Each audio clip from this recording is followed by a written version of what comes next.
Next up, some loony claims that aliens are responsible for a spate of mysterious cattle deaths.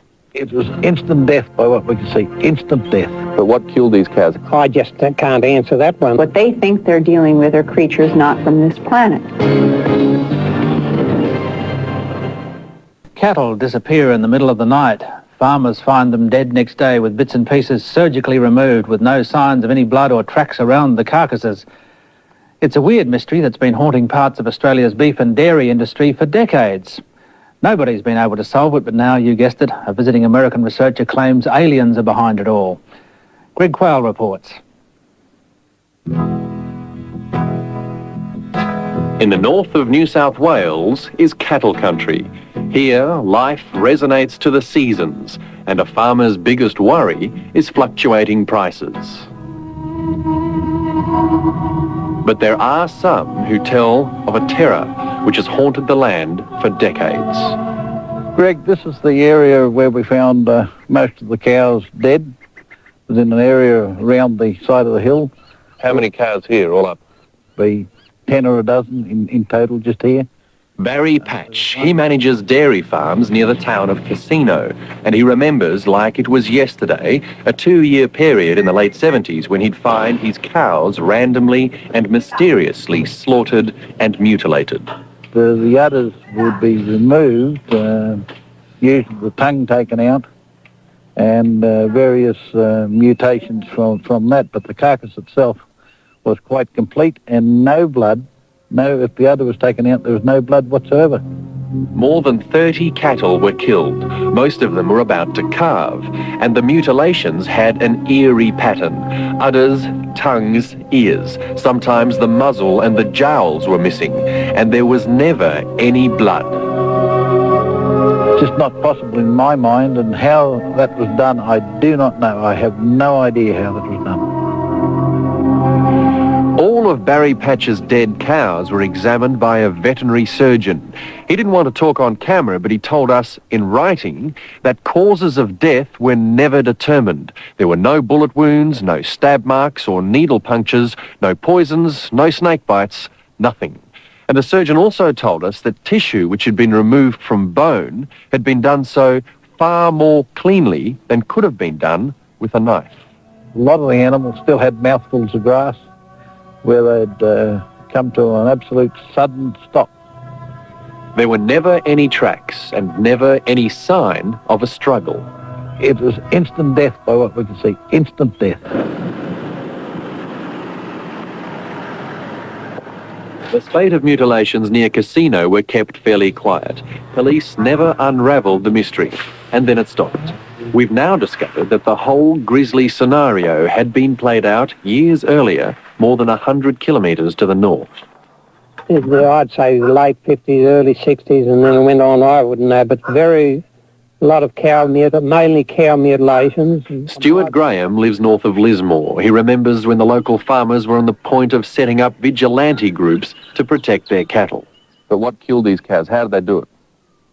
Well, I just can't answer that one. There was no bullet wound? No bullet wound whatsoever. As I sit here and think, I did not see a lot of blood. And then there's Heather Smith. Her farm lost 3 cows in the late 60s. She had her tips of her ears cut off, and her tongue cut out, and her tail, the brush on her tail cut off, and the other cut out. And just as if she had just died there, and no struggle. No sign of a struggle? No. No blood. The collective memory in these valleys puts the figure at something like 24 cows killed and always the same parts removed. John Osborne lost about 10 beasts. No blood? No. Did that strike you as odd? Yeah, a bit. The mutilations have also been reported in more recent times. Over the border near Ipswich, just 2 years ago, Christopher Hughes found 2 prized bullocks dead. This here we found the first one, Greg. What had been done to it? It had its muzzle cut out, one ear taken right off, the tongue cut out, and the hind quarters gutted out on the inside. Who or what is killing the cattle, and over the last 40 years, and why? Well, farmers and vets rule out wild animals, and here's where, depending on how you look at it, the story gets even more bizarre. That's because cattle mutilations have occurred across the globe over decades in places like Canada, Puerto Rico, Central and South America, the Canary Islands, Europe, and all over the United States. And what's happened overseas appear to be carbon copies of the mutilations here in Australia.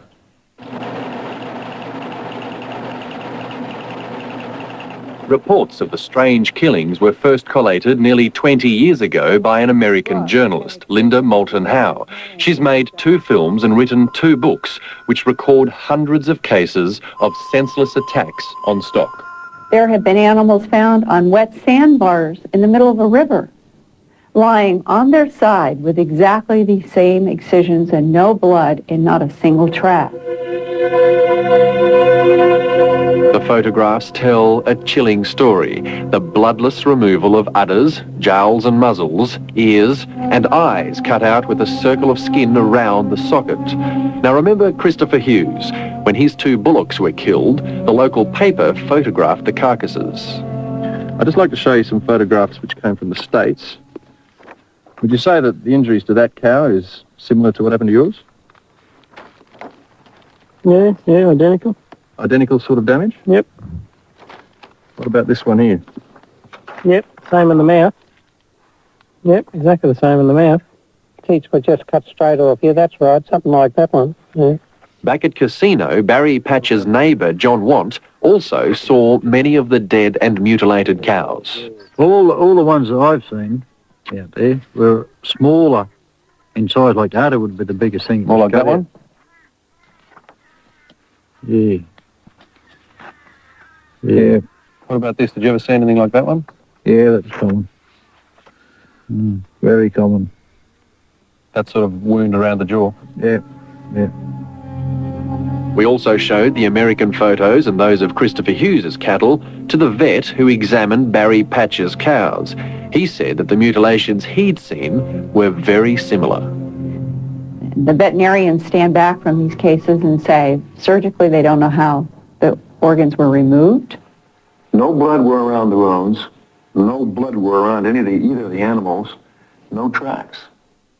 In Linda Moulton Howe's documentaries, investigating police themselves ask the incredible question. Who is doing this now is very possibly creatures not of this planet.